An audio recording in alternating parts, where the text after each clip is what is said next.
effectively, for the price of a coffee each week, you could go where you want, work where you want, live where you want, without fear of being deported or having to settle elsewhere or be repatriated to your homeland. It has been a mistake, and in June 2016, we threw all of that away on the back of a false prospectus, on the back of promises of sunlit uplands that have never materialized. Right, as we welcome the third speaker for the proposition, Alex Cole-Hamilton. He is the leader of the Scottish Liberal Democrats and has been the SNP for Edinburgh West since 2016. MSP, oh sorry. In 2021, he received 25,578 votes for his seat, the highest number of votes ever cast for a single candidate in the Scottish parliamentary election. He is also the Liberal Democrats Party spokesman for external affairs, health, social care, the Constitution and drug enforcement. He has worked for over a decade in the children's voluntary sector and has been a prominent voice for liberal values, civil liberties and Scotland's place in Europe. Alex has consistently argued for the rebuilding of the UK's relationship with the EU and to restore the politics rooted in honesty and compassion.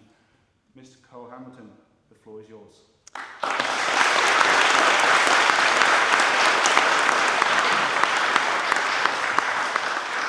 Well, thank you very much indeed, Mr. President. It is a great honour to address you in this beautiful hall, and off the back of some amazing speeches, particularly our student opposition and proposition and the floor speeches. And it is in particular, I think, in the last note of the last floor speech that I begin. Because, Mr. Speaker, at this time of year, I always come to think of something known as the iron harvest. The iron harvest is something that takes place around this time of year in the fields of France and of Belgium, where the shrapnel and bullets and wire of war are unearthed by French and Belgian agricultural workers as the land gives up the mementos of something that a conflict that ended over 100 years ago. I think of the iron harvest, and I think of a 23-year-old Canadian private in the 1st Canadian Mounted Rifles out of Saskatchewan, who was killed on the first day of the Battle of Montserrat on the Ypres salient, along with 80% of his battalion. His name was Alexander Bennett, and I am named for him because he was my great-uncle. And his sacrifice was matched by that of 2 of my grandfather's 4 siblings, again on European battlefields, this time in World War II. And I think it a measure, Mr. President, of the success of the European project, that I am only the 2nd generation in the recorded history of my entire family to never have to contemplate war with our nearest European neighbours. It is a comfort I would give to my kids and for theirs to come. Because in framing a case for why this House regrets Brexit, we have to remember why we joined the EU in the first place. Yes, it is imperfect. We have heard that many times tonight. But what governance of human affairs, what arrangement for the governance of human affairs is perfect? Let's remember, it's no coincidence that the European coal and steel community was the first treaty of European integration, forged just after the war. Why? So that no European country, no signatory state could ever again build a war machine without our neighbours knowing and being party to it.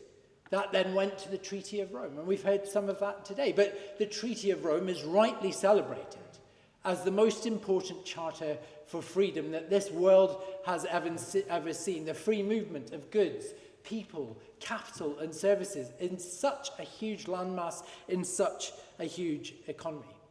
My old friend and mentor, Charles Kennedy, used to say that Paddy Ashdown was the only trained killer that he had ever met, because Margaret Thatcher was entirely self-taught. I think Matthew's probably the only person who gets that joke, because he served in her government. But like her or loathe her, Margaret Thatcher negotiated a deal for Britain that was the sale of the century. We got a rebate every year that we were a member of the Articles of the European Union. And that rebate meant that for the price of a coffee, effectively, for the price of a coffee each week, you could go where you want, work where you want, live where you want, without fear of being deported or having to settle elsewhere or be repatriated to your homeland. It has been a mistake, and in June 2016 we threw all of that away on the back of a false prospectus, on the back of promises of sunlit uplands that have never materialised. And let's just quantify that to a certain degree. The independent analysis, the OBR, the Institute for Fiscal Studies, have all stated quite clearly that the UK economy is 4 to 5% smaller than it would have been without Brexit. I will take a point of information. To make it clear that the OBR has been consistently wrong on its forecasts and has been calling for several budgets when we don't need them. It was set up by the coalition government for austerity, and for that purpose alone, it is not an independent analysis in my opinion.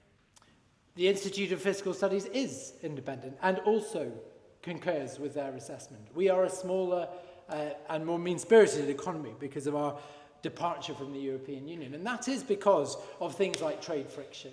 The fact that it is particularly hard to sell into the massive trading bloc that represents the European Union. It is very hard for our industries to recruit the skilled workforce that they used to depend on, whether that's in hospitality, in the care sector, in agriculture, all of whom depended on European and itinerant labourers coming over from the continent as freely as they were able under the terms of the Treaty of Rome.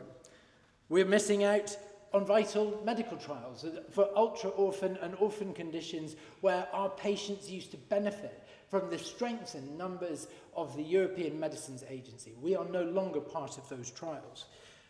And we are less secure.